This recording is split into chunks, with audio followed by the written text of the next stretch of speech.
Good morning, students. We will continue the next topic, how to do the accounting treatment for this type of transactions.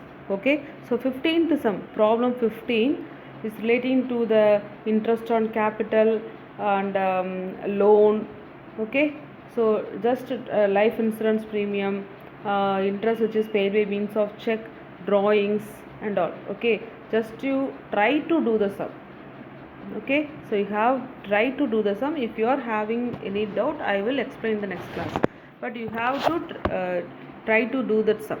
Okay, so see the 15th transaction, how to that is what is the accounting treatment for this type of transactions. It's very simple. Purchase of office equipment and asset.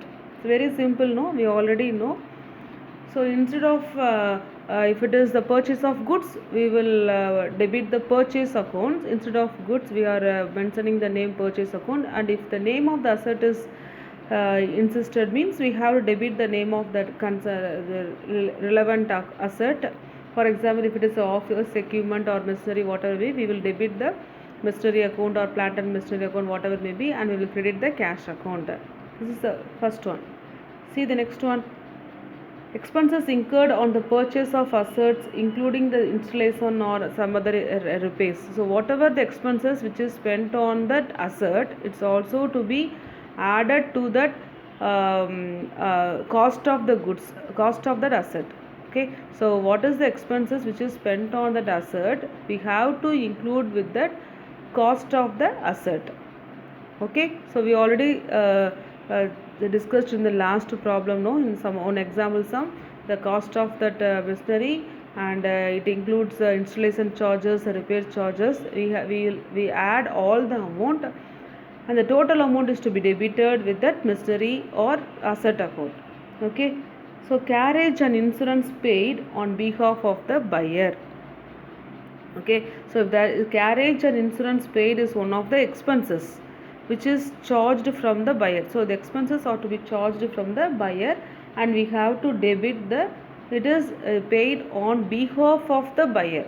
So instead of debiting the expenses account, we are debiting the debtor, that is the buyer, because it is paid on behalf of the other person, that is the buyer. It is called as the debtor.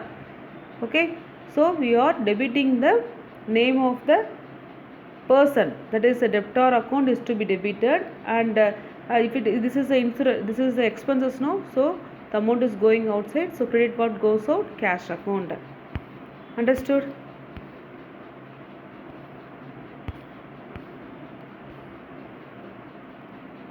So we have to debit the debtor's account, that is the buyer's account, and we have to credit the cash account. Understood? So come to the next one, trade expenses, the same one. So we have to debit the concern relevant expenses account. If it is called as a miscellaneous expenses or trade expenses, whatever it may be, we will debit the expense account and we will credit the cash account. It is very simple. Come to the next one, 19, depreciation.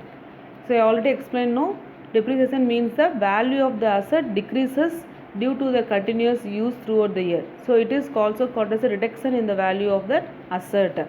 So at the end of the year, it is the depreciation is charged on the asset at a certain fixed rate, and to ascertain the net profit or loss. So it is one of the loss to the business. Depreciation is one of the loss or expenses to the business. So as per the rule, it is a nominal account. So the depreciation is a nominal account, so it is one of the loss. So as per the rule, we have to debit all the expenses and losses. So we have to debit the depreciation account, and we have to credit the concerned asset account. Okay, so come to the next one, bad debts. Bad debts is nothing but if the goods are sold on credit. Okay, if the goods are sold on credit to the credit, and sometimes the amount which is due from the debtor, it may be, sometimes it may be irrecoverable, that is, it is not yet paid, which may be paid partly or wholly. Okay, not yet paid, and due to his insolvency, insolvency means is not in the right position, the more debts means he got financial position is very bad, and he is not able to repay any loan to the financial institution, and he is in the position to close this business concern. This is an insolvency period. So when the debtor is in insolvency and he is debtor, the amount which is not irrecoverable, such irrecoverable amount is called as a bad debts. Okay, when the goods are sold on credit and the amount which is due from the debtor is irrecoverable, it is called as the amount is called as a bad debts, and this bad debts will reduce the amount which is due from the debtors. Okay, so the bad debts is one of the expenses because it reduces the amount which is to be paid by the debtor. So it is the one of the expenses. So we are debiting the bad debts account. So bad debts account should be debited and debtors account is credited. Why the debtors account is credited? Because due to the bad debts, the debtors account is reduced. Okay, so the whole amount becomes irrecoverable. So the bad debts is one of the loss. So we have to debit the bad debts account and we have to credit the debtors account.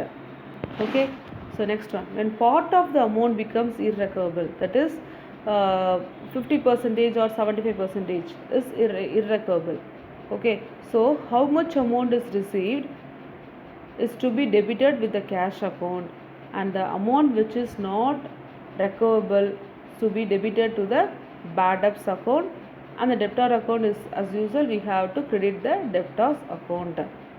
Understood? Next one is bad debts recovered. So sometimes the bad debts which is received after the sometime from the debtors, so it is one of the gain which is the amount is received by the business. So debit what comes in?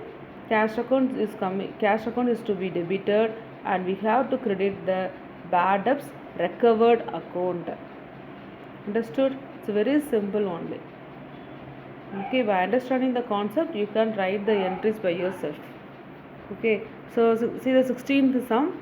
This sum is also relating to the purchase of machinery, and it includes the CGST, SGST, and purchasing of machinery. It includes IGST and payment of refreshment. This is one of the expenses. Depreciation of machinery, depreciation of furniture, amount which is irrecoverable. So the bad debts has to be because of insolvency.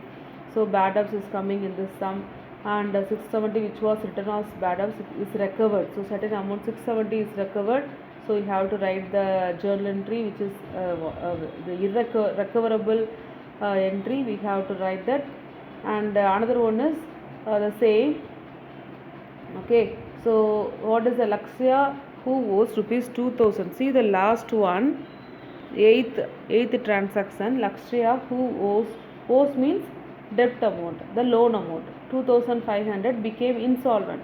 So the amount of loan is 2500. Now she became insolvent. So only 50 paise in the rupee is received. So you have to calculate. So 2500 into 0.50. How to calculate? 2500 into 0.50. The amount is 1250. Okay, that is 50%. Okay, so 1250 amount is received. So the balance 1250 is irrecoverable. So bad debts is 1250 and 1250 amount is received. So we have to debit the cash account. Understood? So it is also very simple problem. Just try to do the 16th problem also. Okay. So see the next one, purchase of investment. So same procedure. Investment is coming inside. So we have debit the investment account and we have to credit the cash account. Recording of bank transactions.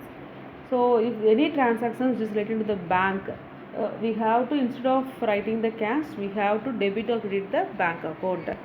Okay. So it's also very simple one. And there is see the 17th problem, and there is some of the transactions we already studied. No, so for each transaction here there is a journal entry for each transaction. So just give the glance to these transactions and write the journal entry by yourself.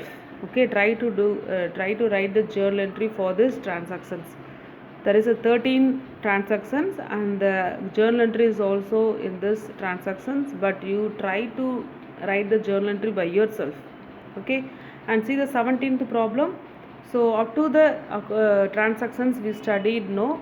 So up to the transactions there is a problem which is related to 17th problem. It's related to the bank account. So all the transactions related to the bank account. Okay, it's also very simple one. Just try to do that 17th problem. Okay, so see the next one, prepaid expenses, and we are going to study how the prepaid expenses is to be treated in accounting.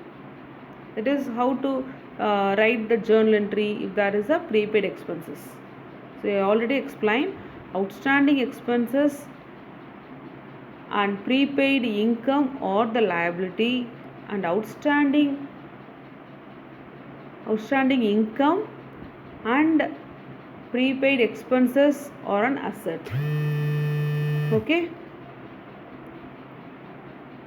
so an expense that has been paid in advance is incurred is benefit, so it is known as the prepaid expenses, and it is one of the income. Prepaid expenses is one of the income, it is one of an asset for the concern. Okay, so if it is amount, if the expenses paid means we will debit the relevant expense account. For example, if a rent is paid means rent, what is the journal entry? Rent account data to bank account or cash account. So if there is a prepaid rent, okay, prepaid rent is an asset. Understood? Prepaid rent is an asset. So we are debiting the prepaid rent account and we are crediting the rent account. So journal entry is prepaid rent account data to rent account. Understood? It's very simple. Expenses paid means we are debiting the expense account and we are crediting the cash or bank account. If it is a prepaid expenses means prepaid expenses is an asset. Asset is a debit balance. So we are debiting the prepaid rent account and credit the rent account. Okay. Next one is outstanding expenses. So outstanding expenses is a liability. I already explained, no. Outstanding expenses is a liability. Okay. So we have, what is a journal entry? So expenses account data to outstanding expenses account. Understood? Outstanding expense is a liability. Liability is a credit balance. So outstanding expense account to be credited and relevant expense account to be debited. For example, if there is an outstanding rent means rent account data to outstanding rent. Understood? Next one is accrued income. Accrued means outstanding. Accrued means outstanding. Outstanding income. Outstanding income is an asset. Asset is a debit balance. So we have to debit the outstanding income and we have to credit the income account. Very simple. Okay. See that. See the journal entry. Accrued income, that is outstanding income account data to income account, because outstanding income is an asset. Asset is a debit balance. So we are debiting the outstanding income account and the relevant income. For example, rent received. Outstanding rent not yet received ₹1,000. Rent not yet received ₹1,000. It is called as a outstanding income. Not received means income, paid means expenses. Not yet, it's related to the outstanding. So we have to see whether it is an outstanding expenses. Paid means expenses, received means income. So outstanding rent not yet received means outstanding income. Rent not yet paid means outstanding expenses. Accrued rent paid, that is outstanding expenses. Accrued rent received, outstanding income. Okay, this is the rules. So accrued income is also called as a outstanding income. It is a debit balance. Debit balance is a, sorry, it is an asset. Asset is a debit balance. So we are debited the accrued income and the relevant income account to be credited. See the last one, income received in advance. Income received in advance. So it is a liability. Okay, so liability is a credit balance, that is income received in advance or prepaid income. It is also called as a prepaid, not paid. That is received. It is prepaid means it is somewhat wrong. Okay, if expenses only, it is called as a prepaid expenses. If it is an income received in advance, it is called as a income received in advance. Okay, so income received in advance is a liability. So liability is a credit balance. So we have to credit the relevant that is income received in advance account to be credited and the relevant income account it to be debited. Understood? Very simple accounting treatment. Be thorough in that 27 that is accounting treatment. Only we are going to, because it's a basic. Okay, so be thorough in that. It's very simple concept. Just you have to know whether it is expenses or income, and you have to analyze what type of account, and you have to know what rule is to be applied, and you should be thorough in that knowledge, whether it is a debit balance or credit balance, whether it is an asset or a liability, whether it is an income or expenses, personal account or real account or normal account, and you have to be thorough in the rules. Okay, so be thorough in that and try to, I already told that you have to do the problems from that is a trade discount. Problem 12, problem 12, 12, 13, 14, 15, 16th problem, 17 and 18th sum. Okay, so up to the 18th sum try to do. It's very simple if you are thorough in the concept. So just check with that before starting to do the problem. First read all the accounting treatment, how we have to do that, how we are going to treat that account, the transactions. Be thorough in that. Take some of the hints by listening the class. Okay, so keep that, take some hints and your rough note or accounts note, and check with the theory part. Theory part is very important for doing the accounts. It's very important. Okay, so be thorough in the theory part and then start to do the problem up to the 18th term. Do in your class or note. Okay, thank you students.